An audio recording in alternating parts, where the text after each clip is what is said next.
Bien, bonsoir à tous et à toutes et merci d'avoir accepté notre invitation pour cette troisième conférence Iségoria de l'année 2013. Donc ce soir, nous avons le plaisir de recevoir François Durper, bonjour, avec qui nous allons aborder un sujet toujours aussi actuel, la diversité dans la société américaine, thème qu'introduira Laurent Noël dans quelques instants. Mais pour l'heure, François Durper, parlons un petit peu de vous. Après une classe préparatoire littéraire, vous entrez à l'université où vous étudiez l'histoire et la philosophie. Docteur et agrégé d'histoire, vous enseignez d'abord dans le secondaire, puis à l'université. Vous êtes actuellement enseignant à l'université de Cergy et chercheur au Centre d'études nord-américaines de l'université Paris 1 Sorbonne. Vous vous définissez vous-même comme un historien des identités. En effet, vous étudiez les liens entre identité et culture politique, ce qui fait de vous l'un des précurseurs en France des études identitaires, domaine venu des États-Unis. Vos travaux vous conduisent à repenser la citoyenneté en la considérant non plus comme fondée sur une mono-identité exclusive, mais au contraire sur la notion de métissage. Vous avez publié, entre autres, de nombreux ouvrages, citons France blanche, colère noire en 2006, qui aborde la conscience de couleur en France et dénonce le recours abusif au terme de communautarisme. L'Amérique de Barack Obama en 2007, où vous dressez, grâce à la figure de Barack Obama, le portrait d'une Amérique en pleine mutation.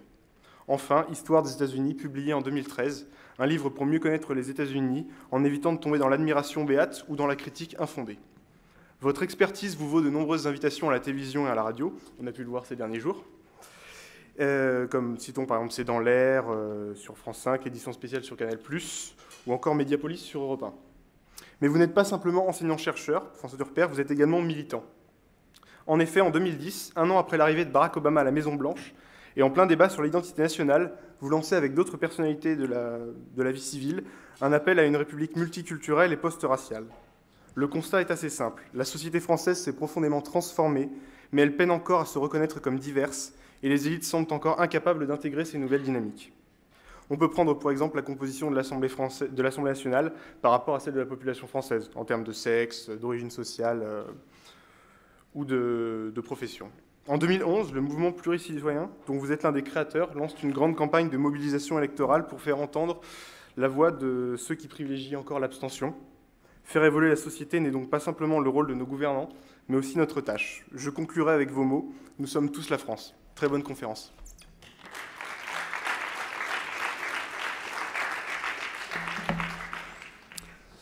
Bonsoir à tous et merci d'être venus en dépit du beau temps qui constitue une sollicitation à n'en pas douter concurrente. Voilà, donc nous sommes ravis de vous accueillir, cher François Durper, pour nous éclairer sur ce sujet, les États-Unis, laboratoire de diversité, sujet difficile et parfois douloureux. Permettez-moi d'avoir rapidement une petite pensée pour les victimes de l'attentat absurde de dimanche dernier. Quoi de plus pacifique, rassembleur et détaché de considérations économiques et politiques qu'un marathon. On a coutume de dire que les terroristes s'attaquent prioritairement à des symboles. Bon, en l'espèce, le seul symbole que l'on puisse trouver est celui de l'insondable bêtise et de la cruauté du ou des deux auteurs. Fermons cette parenthèse. Vous êtes donc l'auteur de nombreux ouvrages sur les États-Unis, dont la lecture, enfin je ne les ai pas tous lus, mais au moins 4 d'entre eux, dont la lecture m'a ramené à celle que j'avais faite il y a quelques années d'André Caspi, qui est donc votre illustre prédécesseur sur ces thématiques. Et dont je crois d'ailleurs l'ouvrage sur l'histoire des États-Unis date en première édition des années 80. Et j'y avais découvert à l'époque une histoire surprenante des États-Unis, une histoire non linéaire, et avec le prisme français, une difficulté à la comprendre. Alors ça m'avait amené à réfléchir sur nos propres contradictions, et je me suis dit que finalement, nous aussi, on assassinait nos dirigeants politiques, Henri IV, Louis XVI, l'attentat raté contre Napoléon III. Et qu'on opère aussi parfois des revirements de régimes politiques qui sont eux aussi pour le moins surprenants. J'en veux pour preuve la Restauration, qui a été mise en place en 1814, c'est-à-dire à peu près 21 ans après avoir guillotiné Louis XVI. Mais je dirais quand même le cas américain est plus frappant, et vous-même vous utilisez le terme dans un de vos ouvrages d'une capacité à se réinventer. Et alors, ce n'est pas l'exemple que vous utilisez, mais c'est celui que j'ai envie de prendre.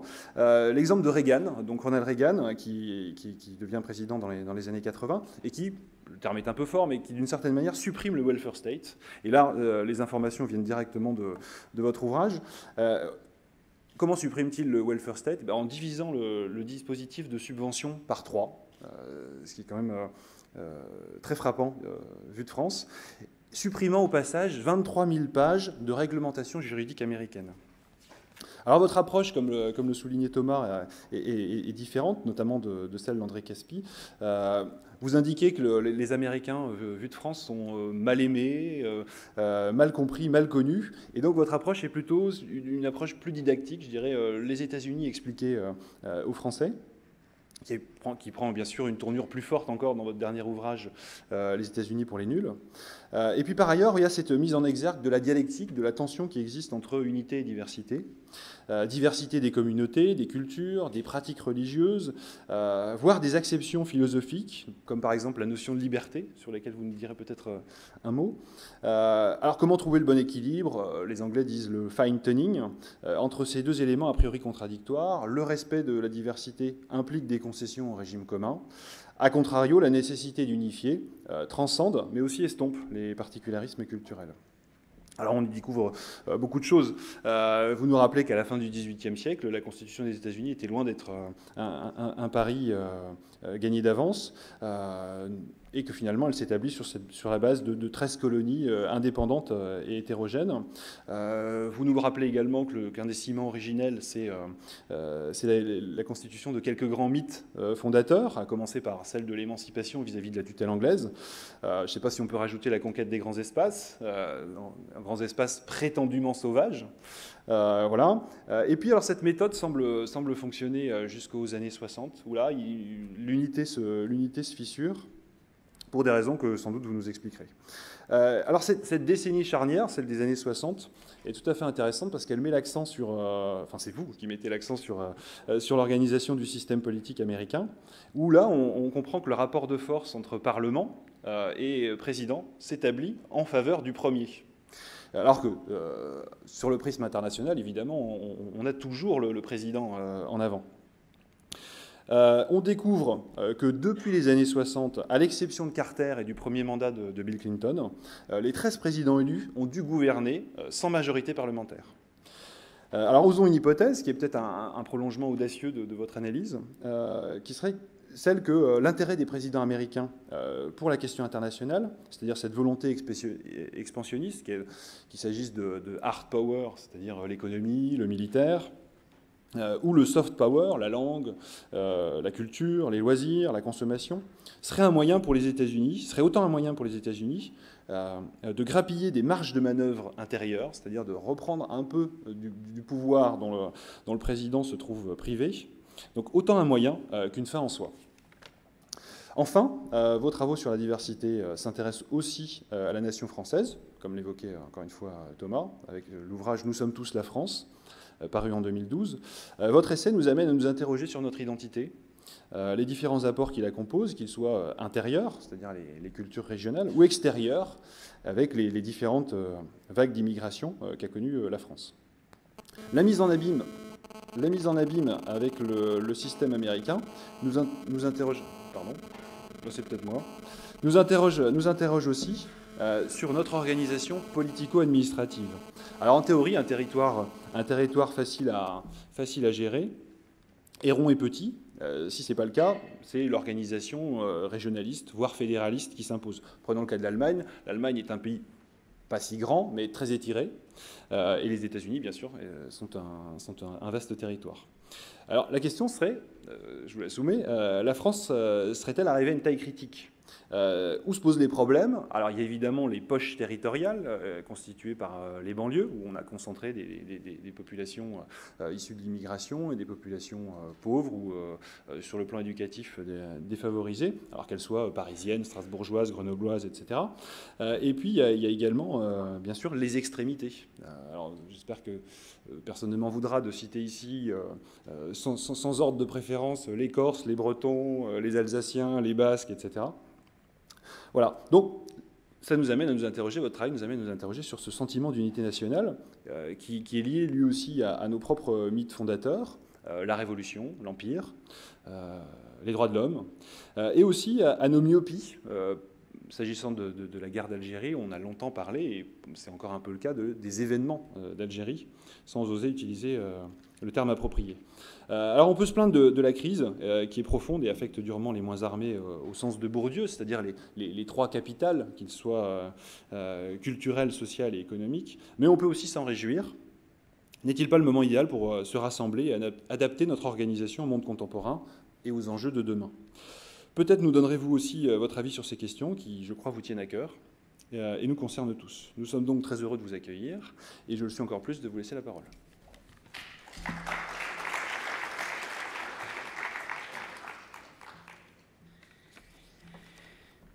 Merci Laurent, merci Thomas pour ta présentation. À l'école de permettre cette rencontre entre nous et puis à l'association Isegoria, parce que c'est vrai que parler... vous savez, les États-Unis, on a l'impression que tout le monde connaît, qu'à l'université, il y a plein de profs qui parlent des États-Unis. Pas du tout. Il y a très peu de centres d'études américaines, très peu d'occasions finalement de parler de ce pays qui pourtant reste la première puissance du monde. Donc peut-être que je vais au moins parler jusqu'à 19h, 19h10, puis après on aura un temps d'échange. Volontairement, le terme États-Unis laboratoire de diversité, j'ai pas dit modèle de diversité. Donc c'est déjà important de ne pas préciser que les États-Unis doivent ou non constituer un modèle. Si c'est un modèle, ça peut aussi être un contre-modèle, et c'est pour ça aussi qu'on a eu du mal un petit peu à avoir une approche comparative saine entre nos deux pays, parce qu'on se place en compétition. Certains ont dit France et États-Unis, ce sont des sœurs jumelles. Je rajoute fausses sœurs jumelles, des fausses sœurs jumelles du mouvement des Lumières. Ce sont les deux révolutions. Je rajouterai une troisième, la révolution haïtienne, qu'on connaît mal, enfin qu'on connaît bien, mais dont on parle peu. Ces révolutions ont donné naissance à des démocraties et ont puisé dans ces Lumières leur idée d'universel. Et donc il y a une compétition entre nos deux nations. Des nations qui se posent comme universelles. N'oublions pas que les Américains, 13 ans avant nous, ont dit « tous les hommes sont nés égaux, ont été créés égaux ». 13 ans après, c'était les droits de l'homme. Le président américain, le premier président américain, il prête serment 2 mois avant la prise de la Bastille, George Washington. Donc on a des histoires qui sont très proches, et en même temps, cette proximité nous a éloignés dans la compréhension. À l'école française, en tout cas, moi j'avais appris que la révolution américaine, elle était certes une révolution d'égalité, de liberté, mais c'était que pour les Américains. J'ai ignoré jusqu'au moment où je suis allé aux États-Unis que les Américains considéraient que leur révolution, c'était une révolution universelle et pas une révolution uniquement pour les Américains. Mais c'est facile à comprendre. Quand un pays se constitue comme nation, il a besoin de se sentir exceptionnel. Et la France, pendant très longtemps, a eu besoin de se sentir exceptionnel par rapport à un pays qui, lui aussi, a dit les libertés, l'égalité sont pour tout le monde, tous les êtres humains. Avec évidemment les mêmes hypocrisies. Dans le cas français comme dans le cas américain, la phrase en anglais, c'est « All men are created equal ». Tous les hommes, men, hein, ce n'est pas l'humanité, ce sont les hommes, les garçons. Dans le cas français, tous les hommes naissent et demeurent libres et égaux en droit, c'est bien homme avec un petit h, pas homme dans le sens de l'humanité. Et très rapidement, la révolution de Saint-Domingue, on comprend que c'est ces hommes blancs, donc il ne s'agit pas les esclaves qui sont encore dans les plantations à Saint-Domingue. Alors, l'idée, c'est là de dire comment on peut essayer d'analyser un petit peu nos pays, d'étudier ce qui se passe aux États-Unis de manière assez neutre. Remarquez d'ailleurs que pour les États-Unis, c'est le seul pays qui a droit au terme anti dans le dictionnaire. Il n'y a pas anti-allemand, anglais, il y a anti-américain. Anti-américain, ça rentre dans le dictionnaire en 1968. Alors, il y a une opportunité aujourd'hui de parler des États-Unis de manière saine. C'est qu'il n'y a plus George W. Bush. Donc lui, c'était quand même assez compliqué d'expliquer que les États-Unis, c'était pas si ceci, si cela. C'était quand même un repoussoir. Obama un peu moins. Et puis surtout, historiquement, les États-Unis connaissent une phase, je ne dis pas de déclin, mais d'affaiblissement. Sur le plan mondial, on arrive à percevoir que les États-Unis ne sont plus les gendarmes du monde. Et ils laissent même la place, vous l'avez vu au Mali, à nous, la France, ou même en Libye. Donc ils appellent ça enfin un conseiller d'Obama, leading from behind. C'est-à-dire gouverner de derrière, qui veut dire pas leading en fait. Hein. Si on est derrière, c'est qu'on ne dirige rien. Hein. Là, pour le coup, c'est bien les Français qui étaient devant. Mais ça montre une Amérique qui s'affaiblit. Et si elle s'affaiblit, ben, elle n'est pas forcément ce repoussoir. Donc on peut aller voir ce qu'il y a de bien dans ce pays, ce qu'il y a de moins bien, de manière plus objective. Alors vous l'avez dit, Laurent, la question de la diversité, elle est fondamentale dans ce pays. Quand on veut comprendre l'identité nationale d'un pays, eh bien, on va chercher du côté de sa devise. Et la devise américaine, c'est « E pluribus unum ». De la diversité, alors c'est la devise jusqu'aux années 50, après ça devient « In God we trust », c'est la guerre froide contre l'Union soviétique, on prend une devise qui marque les racines chrétiennes du pays. Mais « E pluribus unum » reste historiquement ce qui constitue l'américanité. Comment faire de la pluralité quelque chose de l'ordre du commun? C'est cette question qui se pose dès l'origine. Et je vais faire un petit exposé en 3 temps. J'expliquerai d'abord que cette diversité, elle se pose sur le plan institutionnel, et donc dès l'origine du pays. Je parlerai très rapidement, mais il faut en parler de l'unité territoriale. Et puis ensuite, de ce à quoi on pense quand on pense à diversité, c'est-à-dire à la diversité culturelle et démographique. Comment les Américains arrivent à faire tenir entre eux des gens qui viennent d'Angleterre, d'Allemagne, d'Italie, du Burkina Faso, et s'il y avait un Martien, probablement qu'on lui dirait qu'il est ici chez lui. Bon. S'il peut amener une plus-value, évidemment, en termes de... parce que les Américains sont très pragmatiques. Hein. Alors, ce qui est intéressant aussi, dernier point de ce qui constitue malheureusement qu'une introduction, c'est de dire que « E pluribus unum », vous avez pluralité et unité dans la même phrase. Donc ça, c'est déjà un premier point comparatif avec notre pays. Vous avez remarqué, quand on parle diversité en France, on parle diversité. On ne parle pas dialectique, diversité, unité.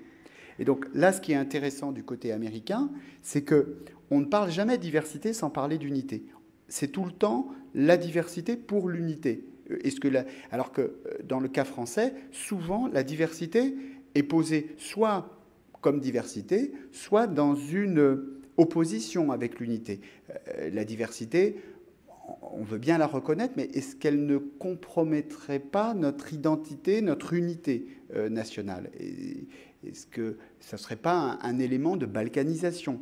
Est-ce que ça ne serait pas, aujourd'hui on parle de ce mot, du communautarisme? Ça nous diviserait. Il n'y a qu'une communauté, c'est la communauté nationale, et reconnaître des différences entre nous, ça serait eh bien faire des petites communautés. Or, la République, elle est une et indivisible. Ce qui est intéressant, c'est que l'Amérique aussi se considère comme République une et indivisible, mais ne conçoit pas la diversité comme un obstacle à cette unité et cette indivision.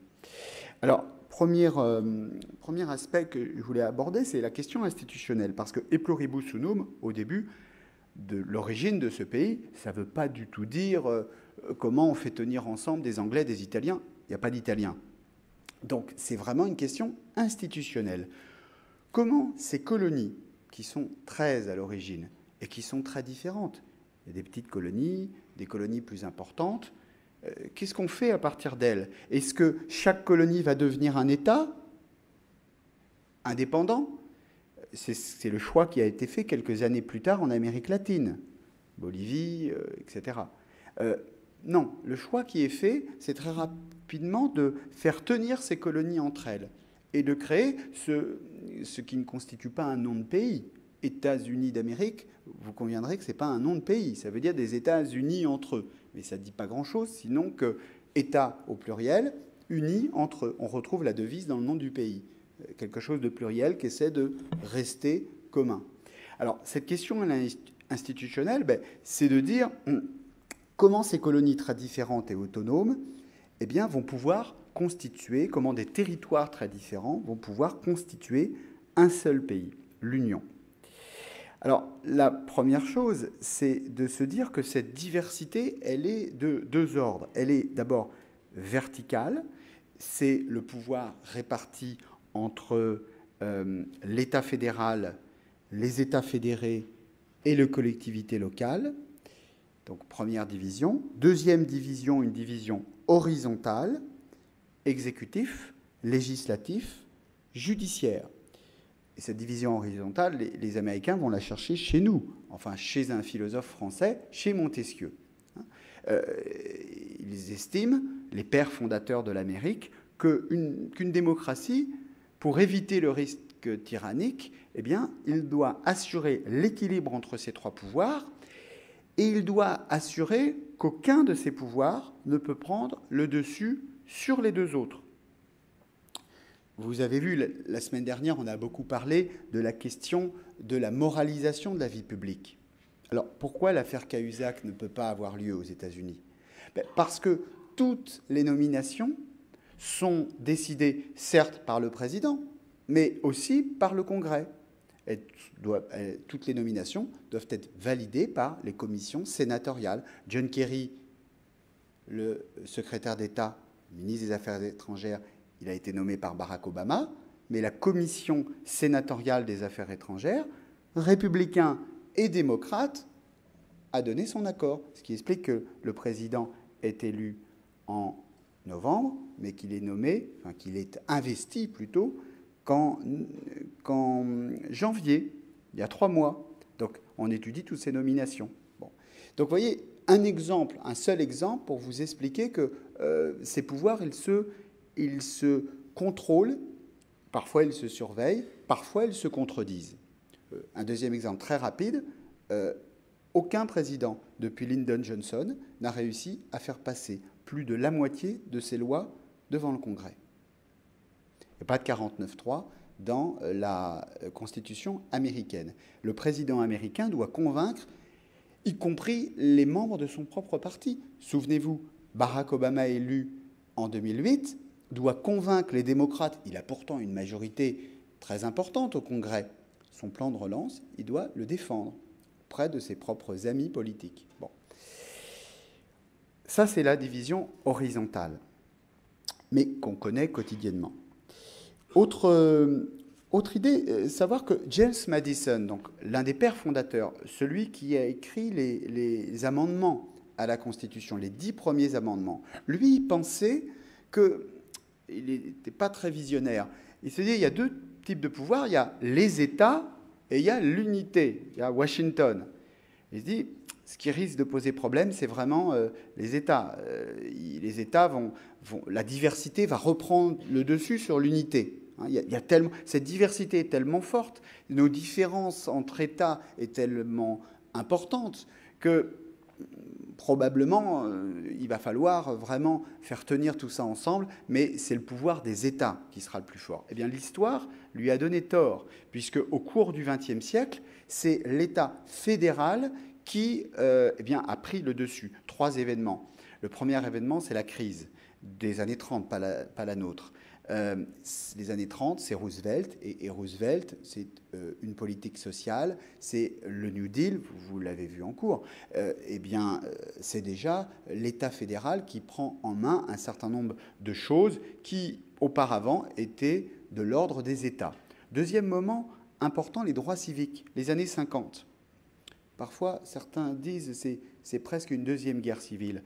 Les droits civiques, c'est le moment où les États Washington dit aux États du Sud, vos lois ségrégationnistes, vos lois qui distinguent les Noirs et les Blancs, eh bien, c'est pas possible. La Cour suprême, les juges, les 9 juges qui sont à la tête de la pyramide de la justice américaine, eh bien, disent, on ne peut pas, par exemple, faire des écoles pour Noirs et des écoles pour Blancs. On ne peut pas, 1955, faire des transports publics qui distinguent des Noirs et des Blancs. On ne peut pas, 1968, dire que les Noirs et les Blancs ne peuvent pas se marier. C'est très récent, 68. Ça veut dire que la loi fédérale, la justice fédérale, va s'imposer aux lois d'État.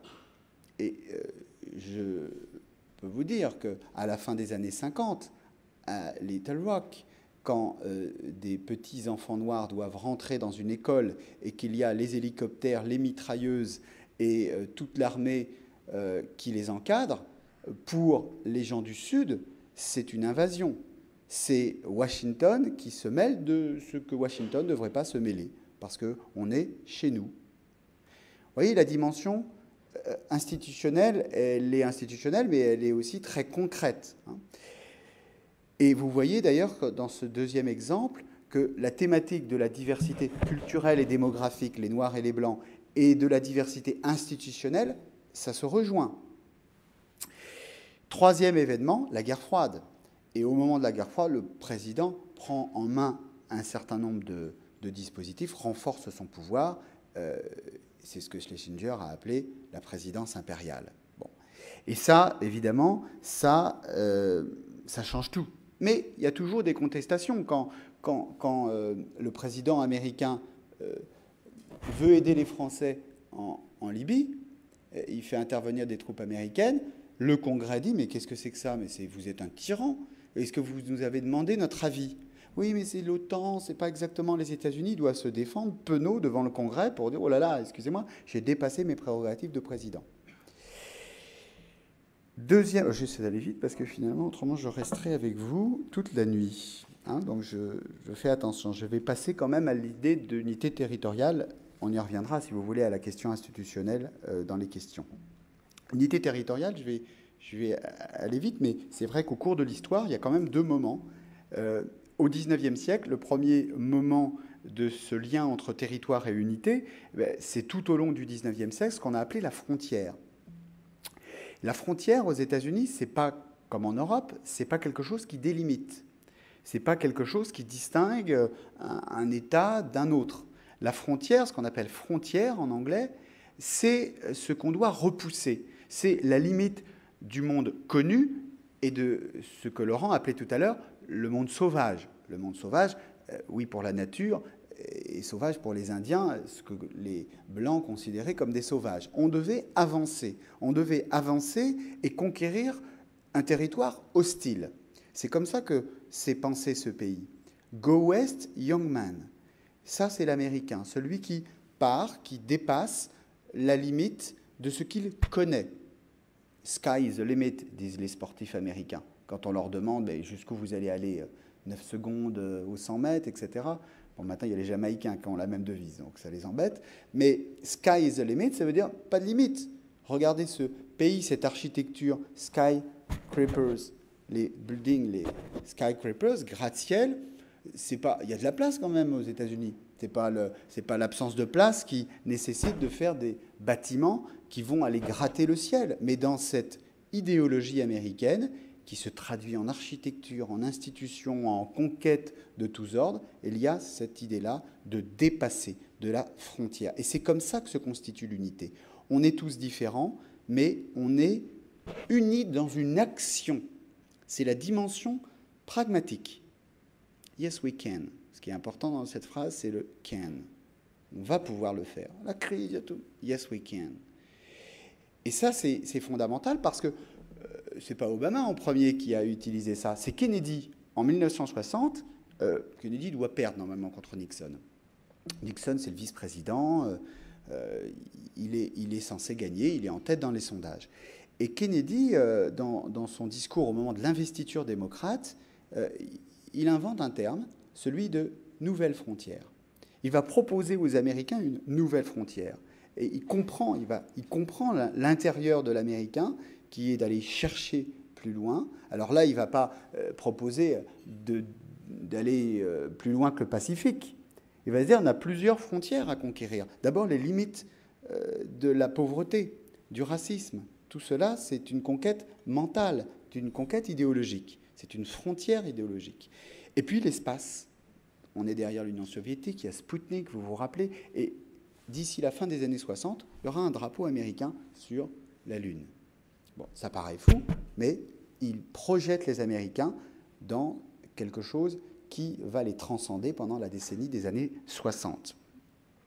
Deuxième moment territorial, donc là, la frontière, c'est évidemment l'Ouest, Est-Ouest. Les colonies originelles, c'est l'Est, on va vers l'Ouest.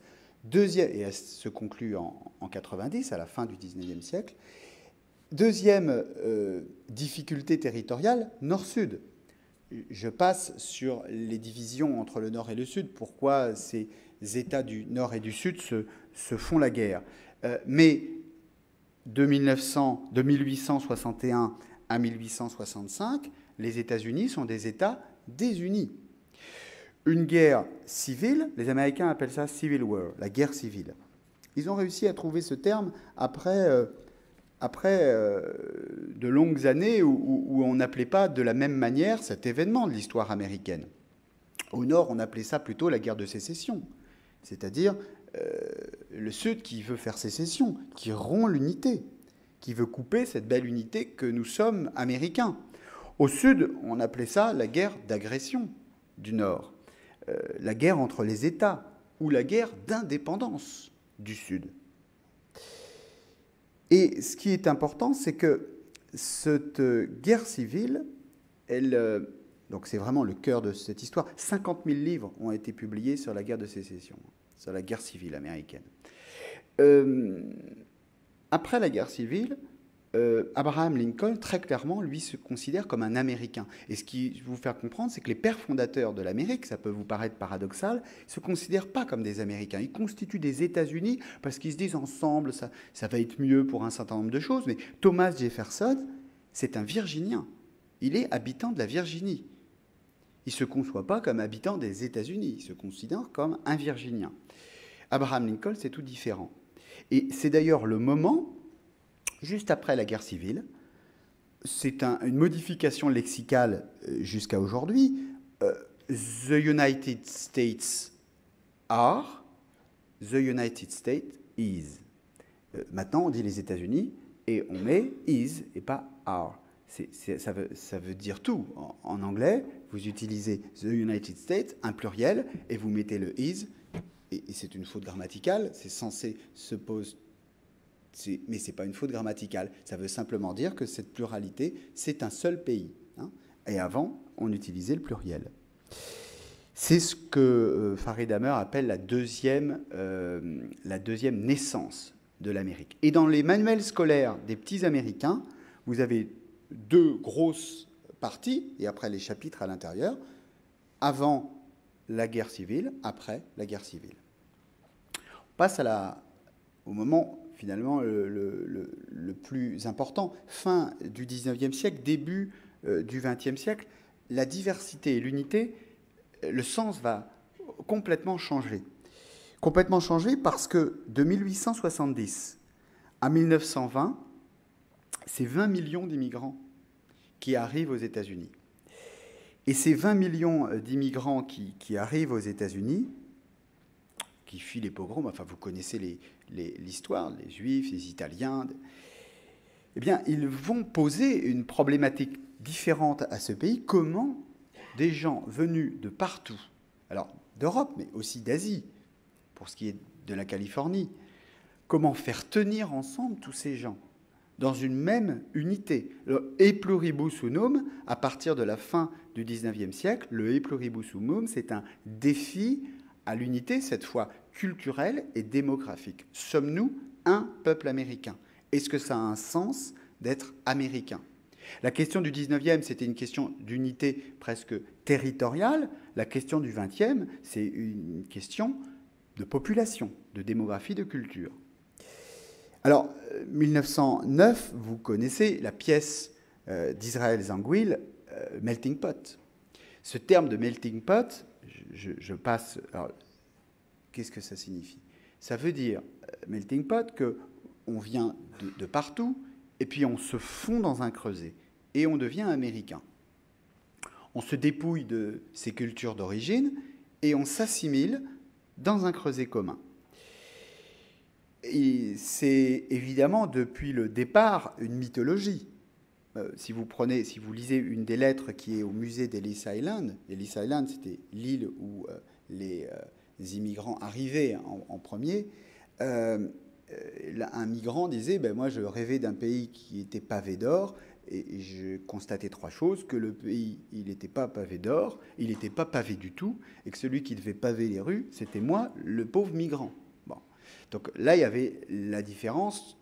Quand on pose la question aujourd'hui, est-ce que le rêve américain existe encore? Il y a la crise, soit il existe encore, soit il n'a jamais existé, mais il y a toujours eu cette différence entre ce que l'on perçoit du rêve et la réalité, bien évidemment.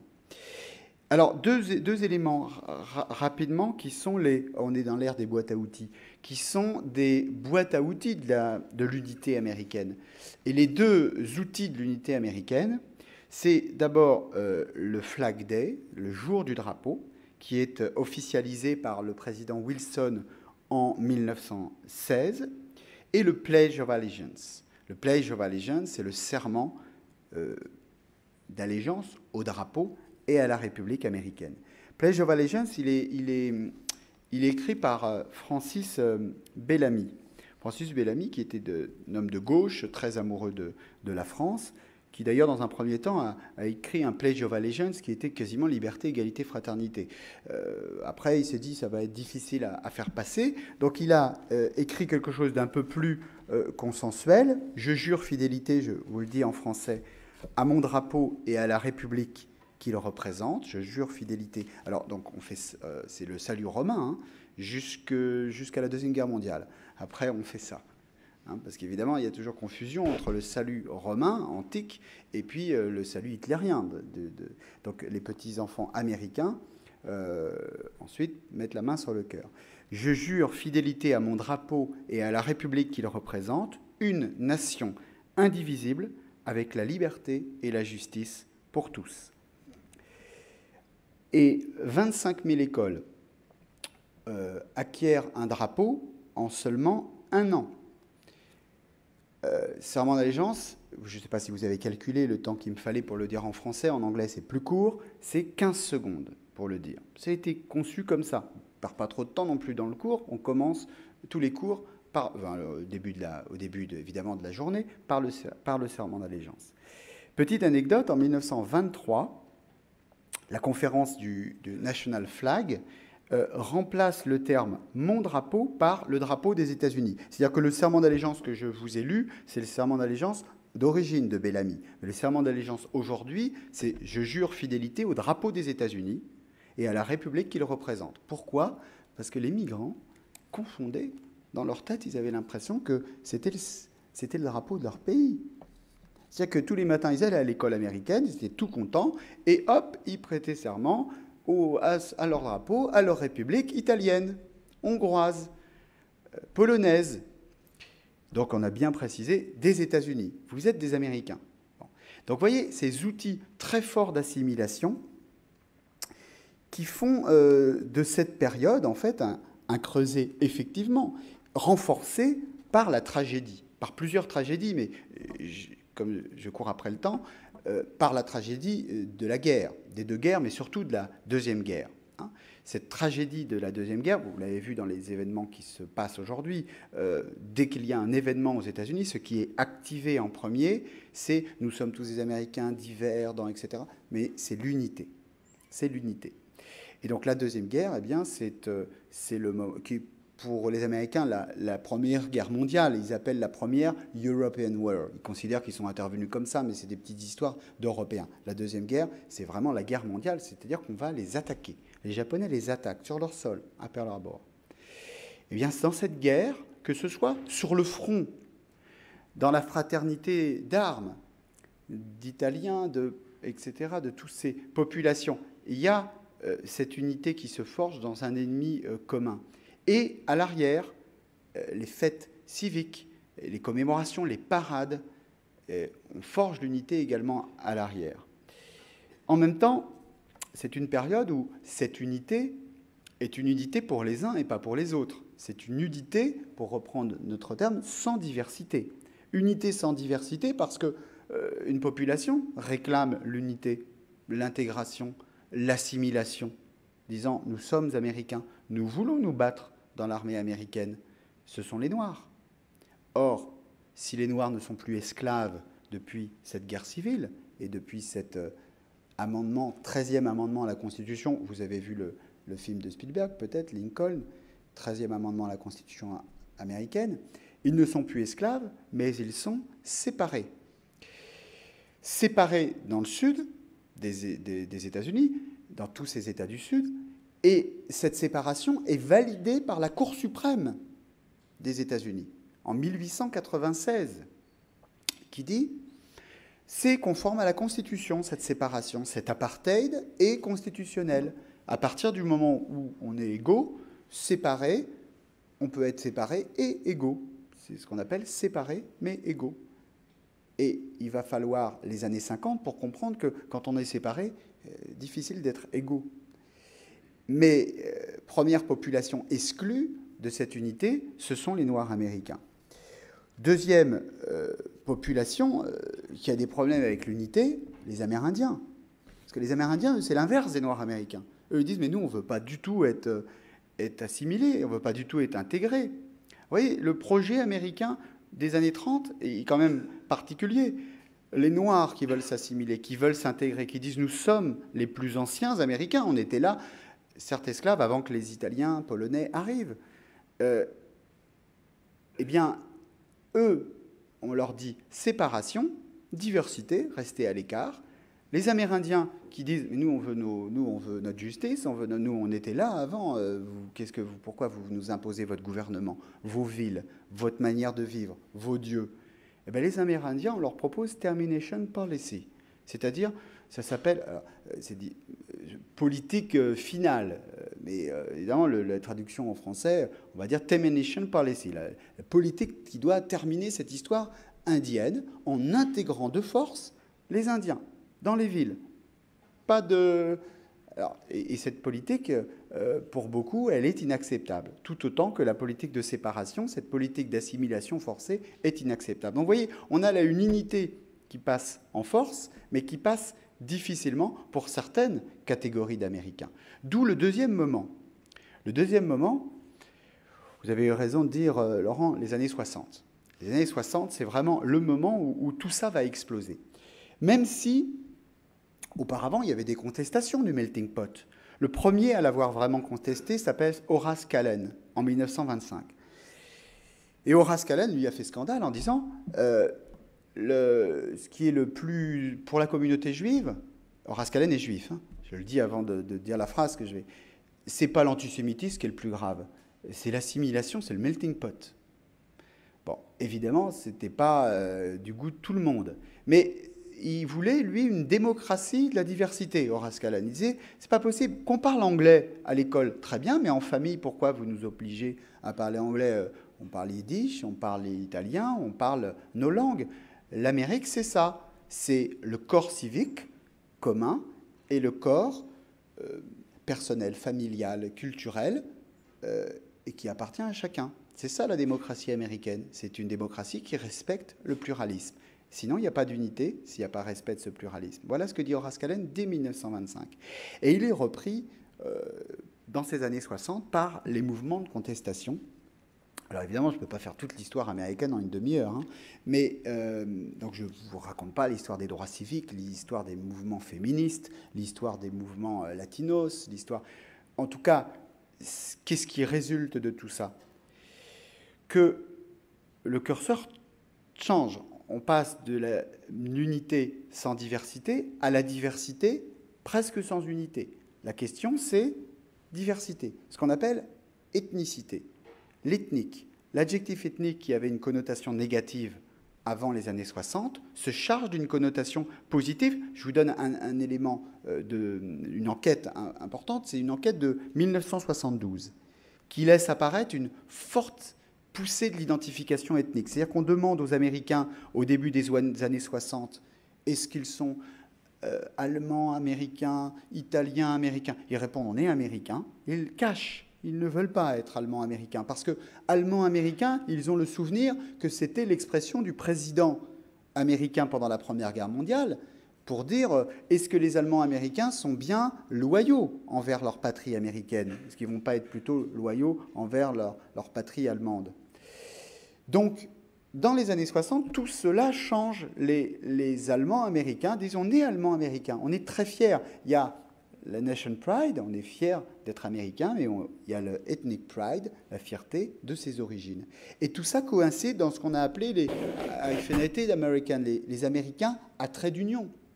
On est italo-américain, on est Jewish American. Donc, on accole l'origine, la culture, le groupe et la nationalité, la citoyenneté. Et donc, évidemment, tout ça, c'est pour ça que je vous ai parlé de la communauté noire tout à l'heure, vient à l'origine des Noirs américains, c'est-à-dire du mouvement des droits civiques. Et en particulier de ce mouvement Black is Beautiful des années 60. Quand on dit Black is Beautiful, ça ne veut pas dire que les Blancs ne sont pas beaux. Ça veut dire que cessons, nous, communauté noire, de nous considérer plus laids parce que depuis des décennies, cette Amérique, elle a été forgée. Ce melting pot n'est pas un melting pot. C'est un modèle anglo-saxon imposé à l'ensemble de l'Amérique. Voilà la contestation. Je n'ai pas dit, pas forcément d'accord ou pas d'accord. Hein. C'est comme ça que c'est perçu dans les années 60. C'est un modèle anglo-saxon imposé à l'ensemble des Américains. Lisez peut-être pour ceux qui ne l'ont pas lu le très beau livre de Toni Morrison qui s'appelle Bluest Eye, l'œil le plus bleu, où elle explique ce qu'est le racisme internalisé. Le racisme que chacun peut avoir pour soi-même. Elle raconte une petite fille noire qui veut avoir les yeux bleus, Bluest Eye. Hein, parce qu'elle se dit, avoir les yeux bleus, devenir blanc, c'est sortir de ma misère, sortir de mes problèmes. Toni Morrison. Alors évidemment, ce mouvement aboutit à ce que certains appellent une démocratie de minorité, une démocratie de communauté, et il est critiqué, ce modèle-là. On passe du melting pot au salad bowl, et on dit, mais maintenant, on est des juxtapositions de groupes.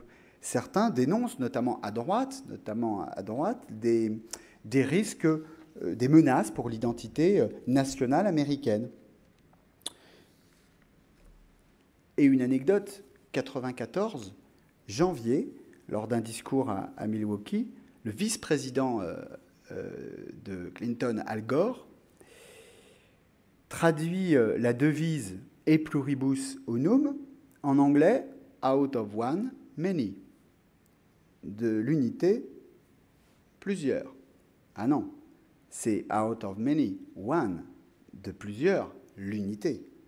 Oups, lapsus révélateur, 1994. Et alors évidemment, la droite américaine dit mais ça devient scandaleux, c'est pas normal, vos programmes affirmative action, etc. On devient une juxtaposition à tel point que le vice-président, il fait une faute de latin et il dit ben oui, c'est superbe, la diversité est tellement devenue ce qui est important que maintenant c'est de l'unité, faisons la diversité. Faisons la promotion matin, midi et soir de ce qui nous distingue, de ce qui nous différencie. Et dans ces ouvrages, on rajoute de ce qui nous divise. Et je pense notamment au livre « La désunion de l'Amérique », hein, par exemple, qui est traduit en français. J'avance sur la troisième période. Alors ça, c'est important que je m'arrête là 2 secondes pour vous dire que dans les manuels scolaires français aujourd'hui, on a l'impression que l'Amérique s'est arrêtée là. C'est-à-dire que l'Amérique, aujourd'hui, est passée du melting pot au salad bowl. Prenez les manuels scolaires en classe de terminale, puisque c'est la classe où on étudie la société américaine, la culture américaine, etc. Eh bien, le petit lexique dans ces manuels, plein de manuels, c'est melting pot, idéologie du début du XXe siècle, aujourd'hui remplacée par le salad bowl, par le multiculturalisme, le fait que les Américains, voilà, maintenant mettent en avant la diversité, etc. Alors ça, c'était avant, comme dit la pub. Avant 2000, en tout cas. Parce que depuis 2000, il y a une troisième période de cette histoire américaine. Alors là, évidemment, comme on est dans le temps présent, l'histoire du temps présent est légitime, mais il faut quand même être prudent.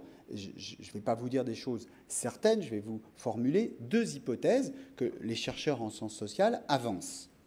Depuis 2000, il y a 2 hypothèses sur ce qui est en train de devenir l'Amérique. La première hypothèse, c'est de dire, eh bien, très bien, cette démocratie des minorités, elle est en train de s'approfondir. Et lorsqu'on lit les recensements, on constate quoi? Eh bien que les minorités sont de plus en plus nombreuses, à tel point qu'il y a un phénomène de minorité majoritaire et de majorité minoritaire, ça va ensemble. Un titre provocateur d'un article dit « Black is the new white ». Ça veut tout dire. « Black is the new white ». Alors ça veut dire que... alors c'est déjà vrai en NBA. Hein. En NBA, on fait de l'affirmative action à l'envers hein, pour que les petits blancs puissent regarder les matchs de NBA. On leur dit, mais regardez, vous pouvez aussi faire du basket, il y a quelques blancs en NBA. Mais pour le reste de la société américaine, c'est déjà valable dans... Vous remarquez que je ne fais pas trop de blagues parce qu'on est filmé. Normalement, en cours, je fais blague sur blague. Hein, mais là, désolé, je ne pourrais pas. Je ne peux pas vous faire rire. Donc, je me tiens correctement. Et je ne vous fais aucune révélation. Donc, je disais quoi? De quoi je parlais? Black is NBA, oui, non, mais vous avez retenu que les anecdotes, forcément. Oui, 5 États, plus précisément 4 États et le district et Washington, en fait, sont déjà passés dans le phénomène de majorité minoritaire, de minorité majoritaire. C'est pareil. Et pas des moindres. La Californie, la Floride, le Texas. C'est pour ça que les républicains, s'ils veulent gagner un jour une présidentielle, il va falloir faire des efforts. Il faut qu'ils considèrent que ce Texas, qui est un État rouge, qui est un État républicain, on pensait être républicain jusqu'à la fin des temps, il est en train de devenir minorité majoritaire. Il est déjà devenu minorité majoritaire. C'est-à-dire qu'il y a plus d'hispaniques, de noirs, d'asiatiques, que de blancs non hispaniques. Première idée. Et ça s'appuie, sur des éléments d'étude du recensement. Ça s'appuie également sur bien le fait que l'hymne national est désormais Nuestro himno chanté en espagnol dans des manifestations. Et donc, la question se pose de savoir si cette Amérique n'est pas en train de se latiniser. Quand il faut, dans certains États américains aussi importants que la Californie, pour un petit anglo-saxon, maîtriser impérativement l'espagnol pour avoir un emploi, imaginez la même chose en France. Ça pose des questions. Je ne dis pas des problèmes, au moins des questions. Là encore, il y a un certain nombre d'ouvrages, notamment venus de la droite américaine, je pense par exemple à Huntington, dénoncent cette évolution. Alors en même temps, dénoncer une évolution démographique, c'est compliqué. Mais il dit, bon, autant il y a le choc des civilisations, ça, on connaît cette dimension de Huntington sur le plan mondial, mais sur le plan intérieur, ce n'est pas le musulman qui fait peur à Huntington, c'est l'hispanique. Il dit mais que le dernier blanc qui quitte Miami emporte le drapeau. Donc pour Huntington, il y a une réelle menace qui est la latinisation de l'Amérique, menace sur l'identité nationale américaine qui pour lui est une identité anglo-saxonne. Alors après, il peut dire, Huntington n'est pas un affreux raciste, etc. Il peut dire oui, il y a d'autres migrants qui se sont rajoutés, etc.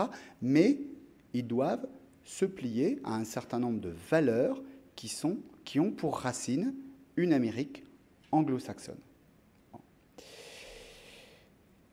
Première thèse. Deuxième thèse, qui a plutôt le vent en poupe en ce moment, hein, c'est de dire, mais vous ne lisez pas bien le recensement. Parce que le groupe qui augmente le plus dans le recensement, c'est certes le groupe des Latinos, mais d'ailleurs les Latinos ne sont pas un groupe au sens américain racial. C'est des catégories statistiques, hein, on pourra revenir sur ce point, parce qu'évidemment en France, c'est très très exotique tout cela. Eh bien, les Latinos, ils peuvent être noirs, ils peuvent être blancs, etc. Mais ce n'est même pas les Latinos qui sont en augmentation la plus importante, c'est le groupe de ceux qui, dans le recensement, coche plusieurs groupes. Et c'est pour ça que je vous ai donné la date de 2000. Il faut bien que l'historien trouve des dates charnières. 2000, c'est la possibilité pour les Américains de cocher plusieurs cases dans le recensement. De dire, oui, je suis noir, blanc, amérindien, voilà. Et donc, la reconnaissance de ce qu'on appelle en France le métissage. À tel point que certains chercheurs américains, je pense à Grégory Rodriguez, utilise le terme de nouveau melting pot. Il appelle ça le mestizo melting pot, en accolant l'anglais et l'espagnol. Mestizo melting pot. Donc il y a un nouveau melting pot, mais ce melting pot est le melting pot réel, le melting pot métis, c'est-à-dire l'avènement de la mixité. Je vous épargne les chiffres que je donne par ailleurs dans des articles, etc. C'est le groupe qui augmente le plus est le groupe de ces gens qui se revendiquent comme mixtes. Même chose pour les mariages, l'augmentation des mariages mixtes. Donc ça veut dire que, alors qu'il y a quelques années, et que dans les articles en France, souvent, vous voyez, il n'y a pas longtemps, Le Monde, etc., titré « 2050, les minorités seront majoritaires aux États-Unis, les bébés blancs sont moins nombreux que les bébés non blancs ». C'est pas faux. Mais la réalité, c'est surtout que en 2050, un Américain sur 5 sera métis. En 2100, un Américain sur 3 sera métis. Donc cette dimension de mixité, c'est une dimension qui est fondamentale, parce qu'à la fois, elle est le dépassement de ces années 60, de ce qu'on appelle le multiculturalisme, etc., de la possibilité même de faire de recensement. Mais c'est une Amérique où il n'y a plus de hyphen, il n'y a plus d'Américains d'origine ou d'origine, tous Américains. Et puis, il y a même des groupes, notamment les Japonais, les associations de Japonais américains disent « Ne nous appelez plus Japonais américains, appelez-nous Américains ». J'ai donné 2 thèses, je ne vais quand même pas me cacher derrière mon petit doigt, vous dire quelle est entre les deux la thèse qui est la plus... c'est quand même une réponse de Normand, ce que je vais faire, mais c'est qu'en fait, ça dépend des communautés. C'est-à-dire que si on a le curseur sur les latinos et les asiatiques, on est dans une Amérique post-raciale. On est dans une Amérique qui est en train de dépasser ces clivages raciaux. Une indication. Les latinos nés aux États-Unis se marient pour plus de la moitié avec des non-latinos. Les Asiatiques nés aux États-Unis se marient à 72% avec des non-asiatiques. En revanche, lorsqu'on a le curseur sur la communauté noire, là on tombe à 17% dans les mariages mixtes. Autre étude, sur les couples mixtes, la manière dont on éduque son enfant. Là, c'est des études qualitatives très précises. On analyse que lorsqu'il y a noir, blanc, on éduque son enfant comme, la plupart du temps, un noir, en lui disant « tu es noir ». Alors, tu es métis pour tes parents, mais dans la rue, tu seras noir. C'est ce qu'on appelle le phénomène d'hypodescent. Chez les Asiatiques et chez les Latinos, c'est le phénomène d'hyperdescent, c'est-à-dire qu'on éduque son enfant comme un Américain blanc, en disant « tu es blanc dans la rue, quand on te dit un truc, tu dis « je suis Américain », etc. Comment ça s'explique? 2 éléments, parce qu'on interroge les familles. On dit, mais vous êtes blanc, noir, comment vous vous éduquez? 2 choses. Ils disent, première chose, marron clair dans la rue, ça reste noir. Dans cette société-là, il y a encore des discriminations, etc. Donc apprendre à notre enfant qu'il est un Américain blanc et il sort dans la rue, il devient un Américain noir, il vaut mieux lui apprendre qu'il sera un Américain noir. Obama est d'accord avec ça. On dit beaucoup de bêtises en France en disant il est contre affirmative action, etc. Obama, dans le dernier recensement, 2010, vous savez son histoire, maman blanche, grands-parents blancs, il a vu son père qu'une fois, 2, mais il fait très peu de temps, il répond case noir, black, African American. Il ne répond pas blanc-noir. Hein. Donc il est métis qu'en France, hein. Il est noir aux États-Unis. Enfin, c'est lui qui dit je suis noir. Voilà. Donc lui, il pense, il sait très bien, il est très subtil, il sait très bien que cette Amérique n'est pas encore post-racialisée pour cette communauté et qu'il faut, même vis-à-vis des Blancs, qu'ils disent cela. Deuxième élément, l'histoire de l'esclavage n'est pas l'histoire de l'immigration. C'est-à-dire que les Latinos et les Asiatiques ont plus souffert que les Italiens, etc. Plus, parce que les lois sur les Asiatiques, dès la fin du XIXe siècle, sont des lois très restrictives. Latinos, le racisme connaît. Mais c'est l'histoire de l'immigration. Ça veut dire qu'ils partagent avec les Italiens, les Polonais, les Anglais, les Scandinaves, ils partagent avec tous les Américains, même si c'est plus ou moins difficile, l'histoire de l'immigration. Tandis que pour la communauté noire, qui est là avant tous ces immigrants, eux ont une histoire qui est très particulière, qui est l'histoire de l'esclavage. si vous avez suivi les polémiques autour des films actuels, je pense au Tarantino, etc. Alors cette histoire, attention, il ne faut pas penser non plus que cette histoire-là, elle est une sorte de chape de plomb, quelque chose d'absolument abominable que les Américains n'arriveraient pas à voir en face. Hein. Dans le dernier Tarantino, Jamie Foxx, je ne vous raconte pas la fin du film, mais Jamie Foxx dit à un moment, puisqu'il est chasseur de primes, tuer des Blancs en plus en gagnant de l'argent, c'est super. Et je l'ai vu dans un cinéma américain, tout le monde était mort de rire. Vous imaginez, il y a 20 ans, aux États-Unis, un noir à l'écran qui dit « tuer des Blancs en gagnant de l'argent, c'est super », il n'aurait pas provoqué l'hilarité. Et il n'aurait pas fallu que ce soit une avant-première avec les acteurs noirs au premier rang de ce film. Hein. Vous voyez les évolutions considérables dans cette matière. Et je voulais vous montrer une image. C'est une affiche pour un homme politique qui est le numéro 2 de la ville de New York. Bill de Blasio. Alors, Bill de Blasio, il est d'origine italienne. Et voilà sa campagne pour devenir le numéro 2 de la ville de New York. Bill, sa femme et ses 2 enfants. Donc, il n'a pas besoin de beaucoup... il n'y a pas tellement de slogans. Hein, rencontrer les Blasios. Et les Blasios, c'est l'Amérique. C'est le visage de l'Amérique. Je ne vous dis pas qu'il aurait gagné dans le Mississippi, ou même dans le Dakota du Nord ou du Sud. On est à New York. Bon. En même temps, New York n'est pas non plus que l'exception. Il y a d'autres endroits aux États-Unis où la mixité est en train de gagner. En tout cas, même à New York, il y a quelques années, le fait de, simplement comme c'est de la promotion politique, hein, dire « Regardez, ma femme est noire, mes enfants sont métis, votez pour moi », ça ne serait pas passé. Alors, vous voyez, ça c'est au niveau local.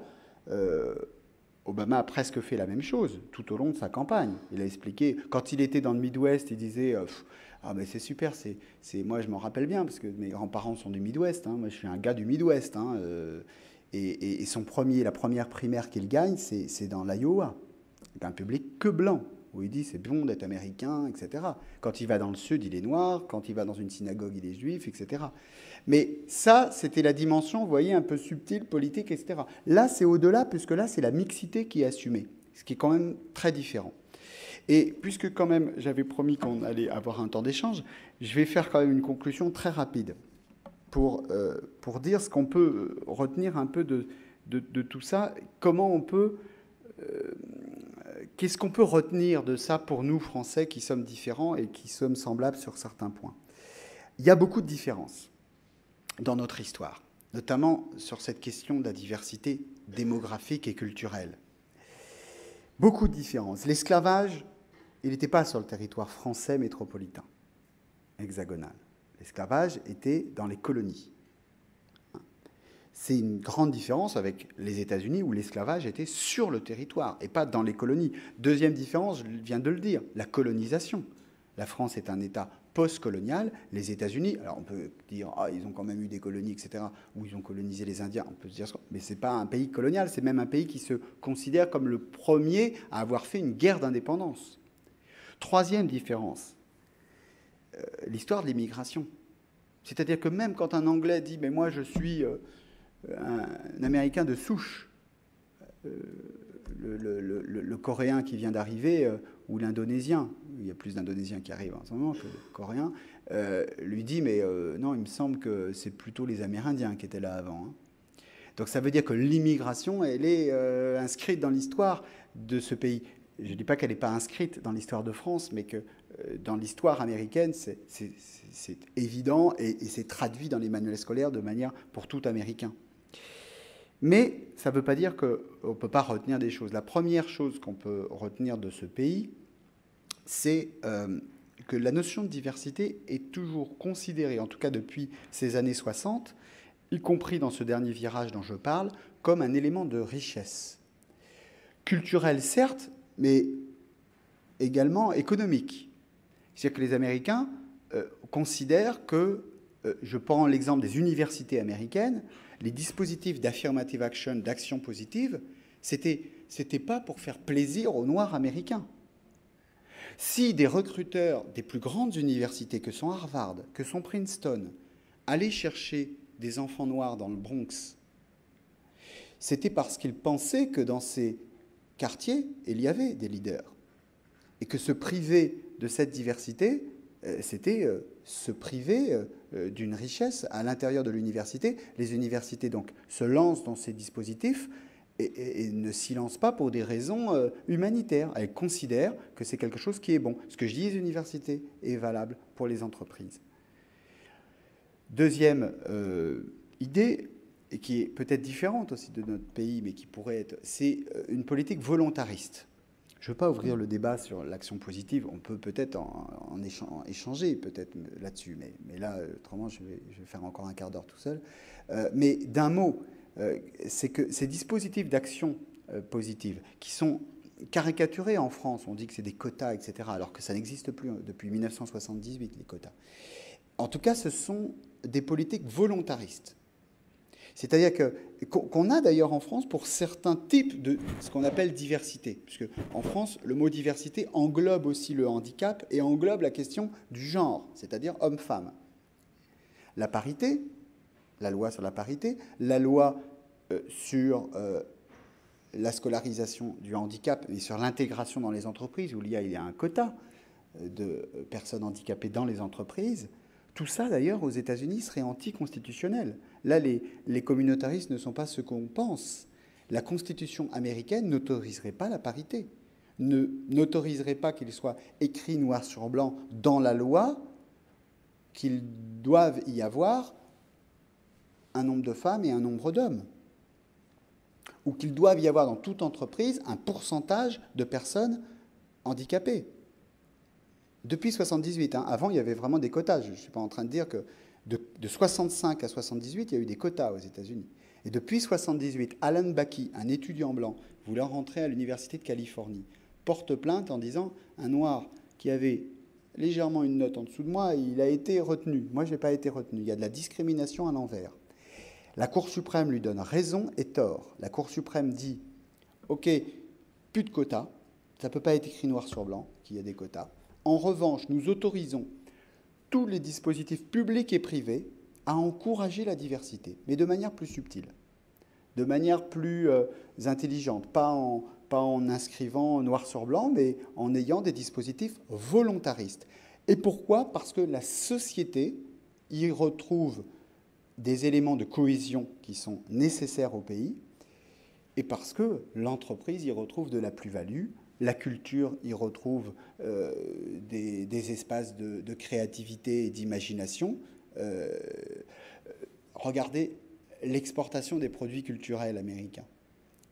Quelqu'un dit l'Amérique est en tête du monde parce que le monde entier est en Amérique. Le monde entier est également en France. Hein. Simplement, c'est qu'est-ce que l'on fait du monde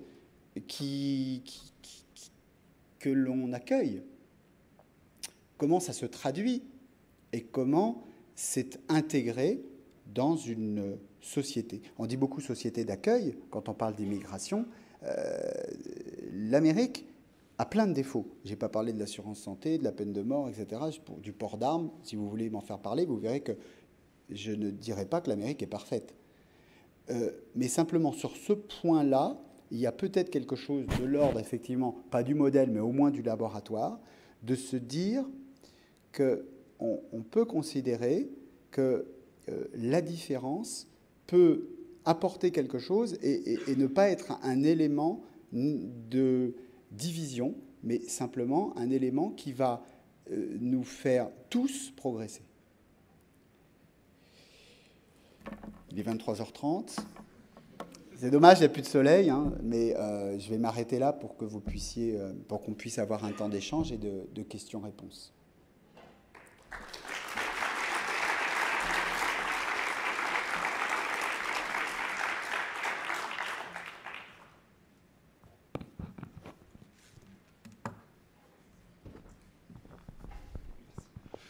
Merci beaucoup François Durper.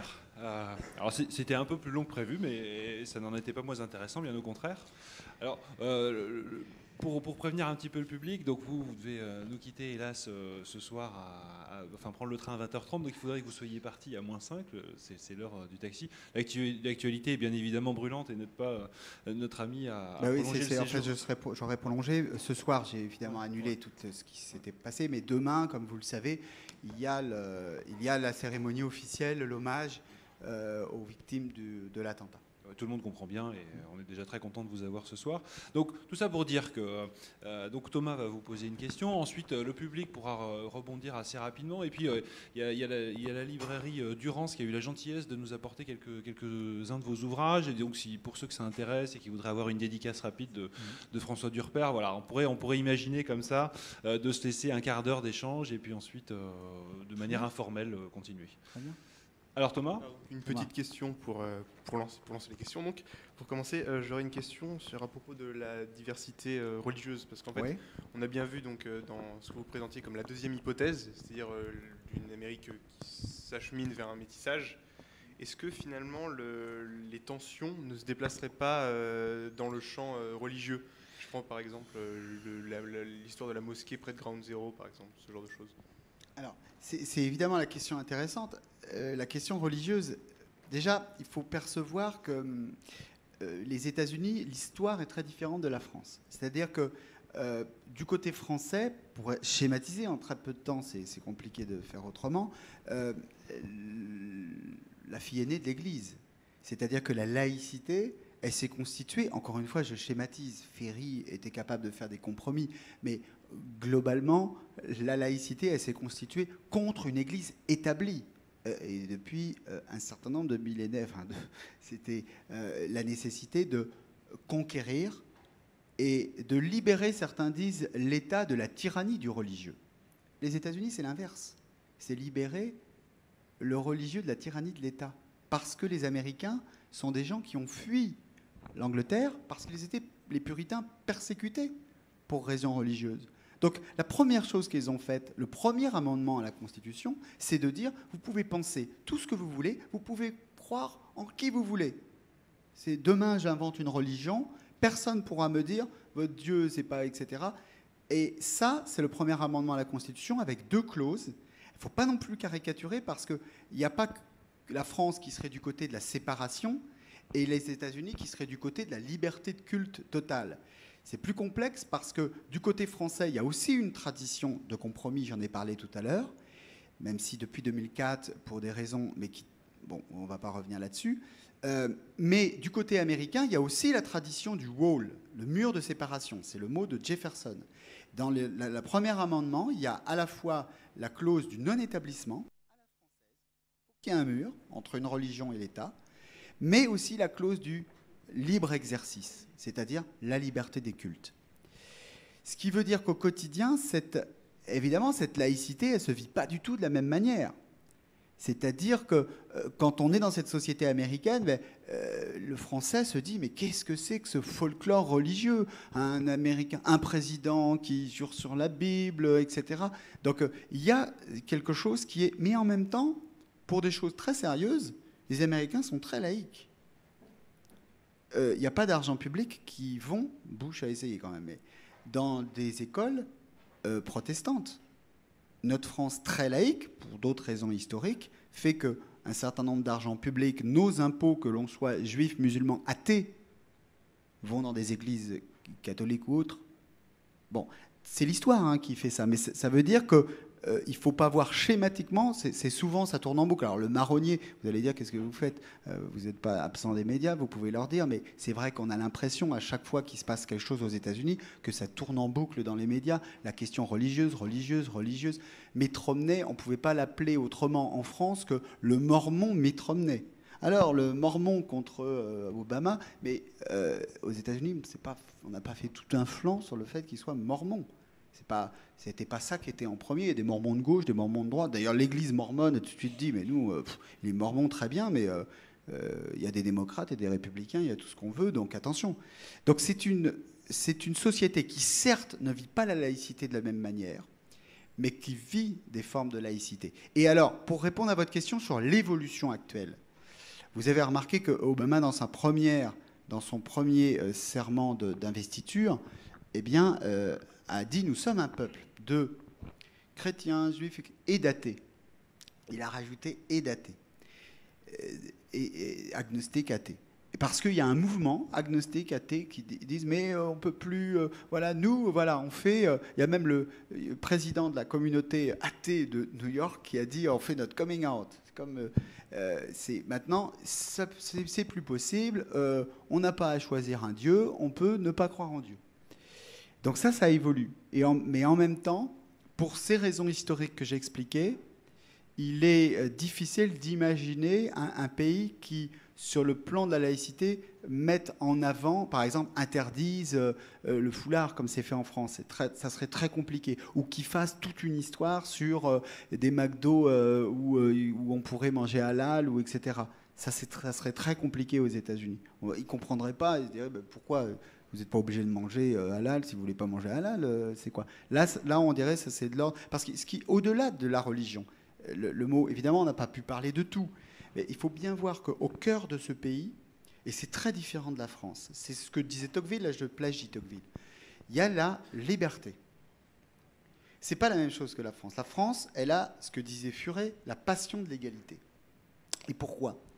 Parce que la France est un pays, on a connu l'Ancien Régime.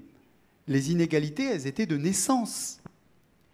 Et donc la révolution, et même les révolutions de notre pays, et même quand il n'y a pas de révolution, qu'est-ce qu'on demande à l'État ? De redistribuer, de refaire de l'égalité. Et hop, là, pour ça qu'ils ont peur. Ils ont dit, le patrimoine, faites attention, parce que les Français, ils vont comparer, ils vont dire, oh là là, eux, ils gagnent trop, etc. Donc on a cette passion de l'égalité en France. Les Américains, eux, l'égalité, elle est originelle. Évidemment, je ne parle pas des Noirs, j'en ai parlé. Eux, ils ne sont pas dans le... Mais ceux qui constituent l'Amérique, il n'y a pas d'aristocratie, il n'y a pas d'ancien régime. Leur seule passion, c'est ne plus être entravé, qu'ils ne soient plus sous le joug d'une tyrannie, qu'elle soit une tyrannie de pauvreté ou de dictature ou de ce qu'on veut. C'est ce qui est inscrit sur le socle de la statue de la liberté. C'est la liberté. Et toutes les libertés, à chaque fois qu'il y a un souci aux États-Unis la Cour suprême tranche toujours en faveur des libertés. Pour le meilleur et pour le pire, je ne suis pas en train de défendre du tout. On a le droit de brûler le drapeau américain. Les associations qui luttent contre la pédophilie ont beaucoup de mal parce que même la pornographie pédophile, la Cour suprême est presque... Là, le dernier arrêt de la Cour suprême, certains disent, mais comment on fait pour lutter ? Parce qu'on peut tout faire dans ce pays, tout dire. Vous ne comprenez pas les États-Unis si vous n'avez pas vu dans un talk-show américain, comme je l'ai vu, un nazi, néo-nazi avec son brassard, dire les chambres à gaz n'ont pas existé. Dans un talk-show. Alors les gens, ils font bouh, mais il est là, le nazi. Alors, c'est pas le pire. C'est qu'en face de lui, il y a le représentant de la communauté juive de New York qui dit non, n'importe quoi, etc. Et ils débattent. Ils débattent. Alors, encore une fois, je ne dis pas que c'est bien. Et on a peut-être raison en France de poser des limites, de dire que le racisme est un délit lorsqu'il est exprimé, etc. La liberté d'expression aux États-Unis, elle est totale. C'est très difficile de lui poser des limites, comme la liberté de religion, comme toutes ces libertés-là. Là, pour le coup, effectivement, c'est pour ça que je disais sœurs jumelles, mais vraiment fausses sœurs jumelles. Merci. Alors, 2 questions issues de l'assistance. Je fais des réponses courtes, promis. Je vous surveille. Il suffit de lever le bras, et puis, voilà, on a des micros en haut des travées.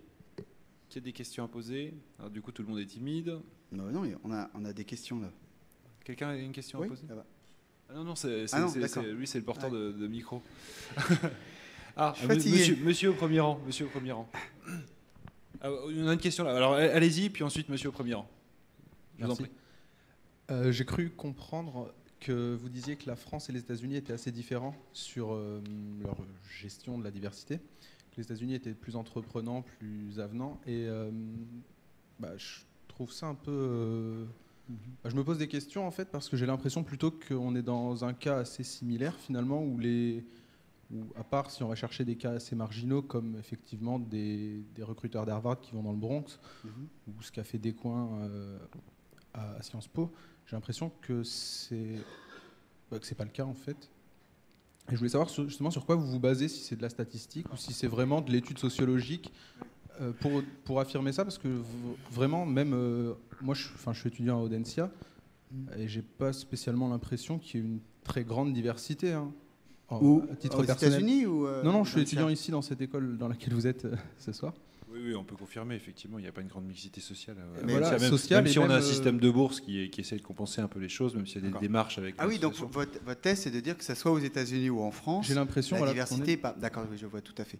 Alors déjà, c'est vrai que les dispositifs dont je parlais tout à l'heure, alors d'abord, sont pas anecdotiques, c'est très massif, c'est toutes les universités américaines et ça a duré 10 ans. Hein, c'est-à-dire que ça a transformé totalement les universités américaines qui se sont complètement bigarrées. Donc c'est pas un recruteur perdu d'Harvard qui va. D'abord, Harvard, il irait pas dans le Bronx, mais c'est pas un recruteur de Columbia qui se bat en duel. C'est massif. On en connaît les conséquences politiques toutes bêtes. Hein. Michelle Obama, elle a fait Princeton. Barack Obama, il a fait Harvard. Et Michelle Obama, elle est rentrée par dispositif d'affirmative action. Pas l'affirmative action dont on pense, c'est pas une question de couleur. Son frère était basketteur ou c'est parce qu'elle avait un frère qui était. Donc vous voyez, c'est des diversités qui sont des diversités où on les attend pas. C'est pas uniquement la diversité ethnique. Hein. Alors, c'est très différent les deux dispositifs pour ce qui est de l'université et ce qu'a fait Descoings à Sciences Po. Descoings à Sciences Po, il a créé 2 concours. C'est anticonstitutionnel aux États-Unis. Je vous parlais d'Alan Bakke. Ce qu'a dit la Cour suprême, on ne peut pas créer 2 concours pour rentrer dans la même école. Et là, vous voyez, les républicains ne sont pas ce qu'on croit. Les Américains ne peuvent pas créer 2 concours pour la même école. C'est-à-dire qu'ils peuvent encourager des gens à passer le même concours. Dans le cas d'un jury, ils peuvent se dire, en dépit des notes, il y a d'autres choses à prendre en compte. Ça ne se joue pas entre quelqu'un qui a 5 et quelqu'un qui a 15. Hein. Mais entre celui qui a 9,5 et celui qui a 10, OK, on peut... Il y a des accommodements dans les jurys, on peut prendre en compte ça, mais c'est le même concours, c'est le même examen. Donc c'est pas ce qu'a fait Descoings, je ne suis pas là pour critiquer les dispositifs Sciences Po que j'ai défendus publiquement, mais qui sont pour le coup des choses là vraiment très différenciées. Pour ce qui est des États-Unis, la politique de diversité, elle est très ancienne, elle date de 1965, et c'est Lyndon Johnson, et c'est un décret présidentiel. Et c'est très massif, puisque c'est transpartisan. Richard Nixon impose les objectifs chiffrés en 1972. Et donc, on a là 30 ans de promotion de la diversité, d'intégration de la diversité. Alors, évidemment, vous avez raison, pas uniquement dans les entreprises, dans les universités, mais également dans les entreprises, également en politique. Alors là, effectivement, ce n'est pas une étude sociologique, c'est énormément. Il y a tellement d'études que ça constitue aux États-Unis des départements de recherche. Il y a vous l'avez souligné, j'essaie modestement de l'importer un petit peu en France, mais il y a ce qu'on appelle aux États-Unis les Identity Studies. Dans toutes les universités, vous avez des départements qui analysent cela. Et vous avez, Obama n'est pas l'arbre qui cache la forêt. C'est pas le début d'une évolution. Ah tiens, il y a un président qui est pas blanc. Mais non, vous avez combien de maires noirs, combien de représentants au Congrès, etc. Comptez le nombre de maires. Raphaël Élysée, qui était le premier maire noir en France, 1929, il y en a eu un autre avant, mais il pensait qu'il était le premier d'une liste qui allait être incroyable. Vous imaginez, 1929 en France, quel pays, alors pas les États-Unis en tout cas, a des maires noirs? Enfin, quel pays Et depuis, comptez-les. Ça veut dire que même que ce soit des territoires où il y a une majorité mais même dans les territoires comme la Seine-Saint-Denis ou des quartiers, etc., où il y a des populations très mélangées, ce passage à la politique, il est très difficile. Pour des raisons qui sont très complexes. Hein. On n'est pas là pour mettre en accusation les uns ou les autres. Il y a les dispositifs publics d'encouragement. Attention, aux États-Unis, par exemple, il y a ce qu'on appelle en politique, ce qu'on a appelé le redistricting. Le redistricting, c'est redécouper les circonscriptions électorales, pas pour les besoins des républicains ou des démocrates. Quand on redécoupe en France, c'est souvent un petit peu pour gagner les élections. Il faut reconnaître un petit peu. Aux États-Unis aussi, hein, attention. Mais on a fait du redistricting de diversité. C'est-à-dire, on s'est dit, oh là là, attention, Los Angeles, là, on a un quartier complètement avec beaucoup d'hispaniques, Et toute cette population, elle est représentée par un représentant, alors que des quartiers qui sont en majorité blancs non hispaniques, eh bien, ils ont 3 représentants. Il faut rééquilibrer. Redistricting, c'est il faut que le Congrès ressemble à la population américaine. Imaginez par exemple qu'au Sénat aujourd'hui, on dise bon, on a créé le Sénat pour surreprésenter les espaces ruraux dans une France qui était en train de devenir urbaine. Déjà à l'époque, la France devenait urbaine, on avait déjà l'idée de surreprésenter les espaces ruraux. Aujourd'hui, on est dans une France où vous avez constaté démographiquement où sont les Français. Mais le Sénat, on ne redécoupe pas de cette manière-là. On ne se dit pas, tiens, etc. Vous voyez le type de choses que les Américains ont pu faire et que la France n'a pas encore fait. Encore une fois, il y a des endroits, des poches. Prenez le Sénat des États-Unis. Le Sénat des États-Unis, c'est encore très monochrome. Il y a 2 sénateurs par État. Hein, et il n'y a qu'un seul sénateur qui n'est pas blanc. Donc, il y a des endroits qui sont très monochromes, mais qui sont vraiment l'exception. Donc là, c'est très simple, le nombre de juges, le nombre d'avocats, le nombre de professeurs, etc. Grandes universités. Et ce qui veut dire que ce pays... Alors pourquoi? La question, c'est quand même pourquoi? Parce que ce pays, il a dû mettre en place des dispositifs parce qu'il part de très très loin. Je vous ai dit, 68, jusqu'en 68, on ne peut pas se marier. Loving versus Virginia. En 68... les époux Loving, c'est pas une blague, ils s'appelaient les amoureux.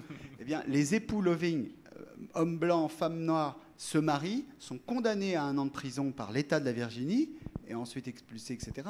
Et la Cour suprême dit, non, c'est la Virginie qui doit être condamnée, et on a le droit de se marier entre noirs et blancs. C'est 68, c'est quand même, on a été plusieurs à être nés en 68, donc c'est pas une période qui était, voilà, c'est pas la préhistoire.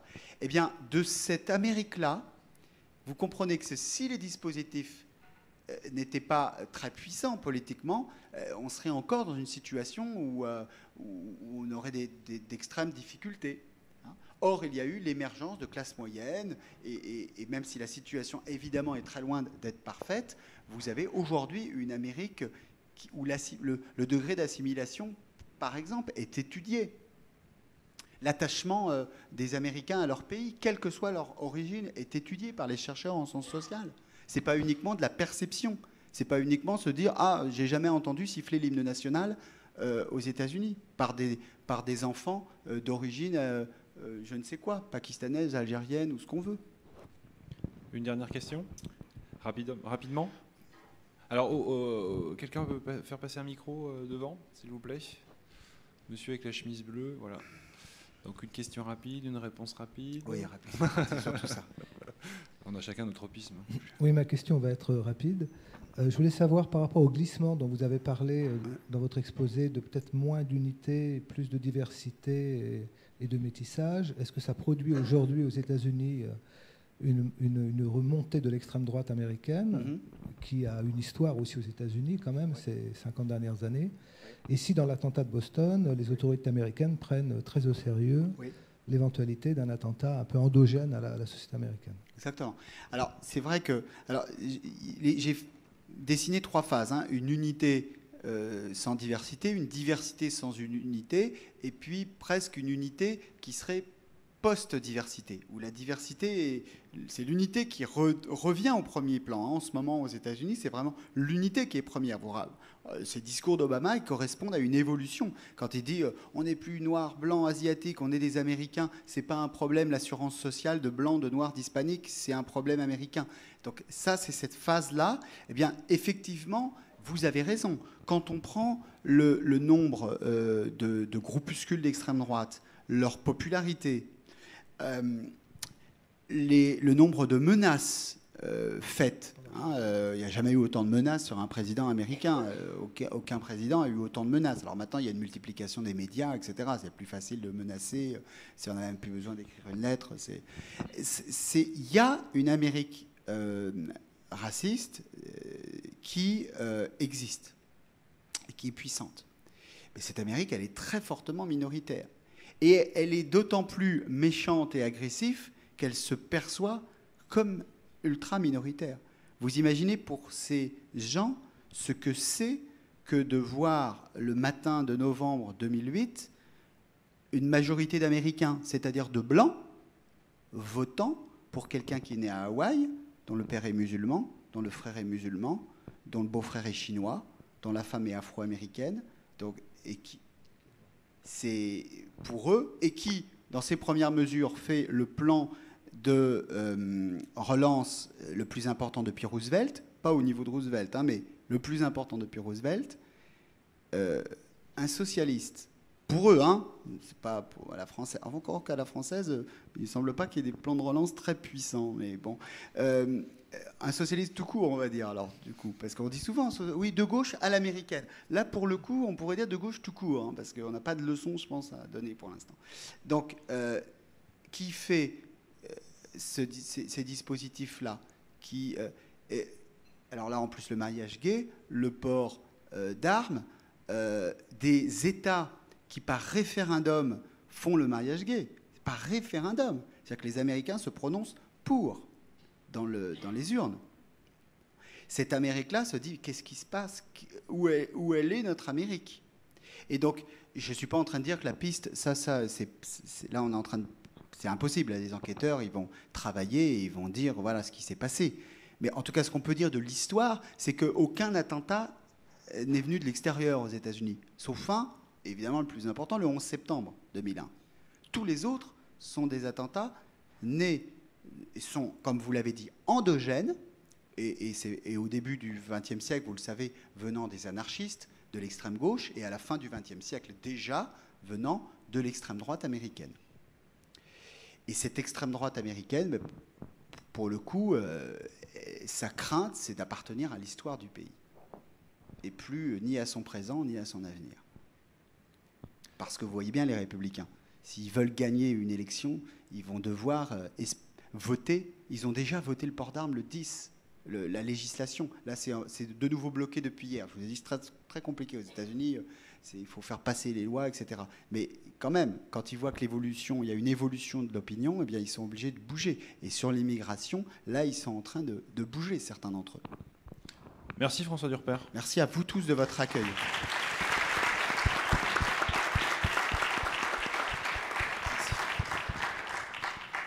Merci au public et donc à bientôt.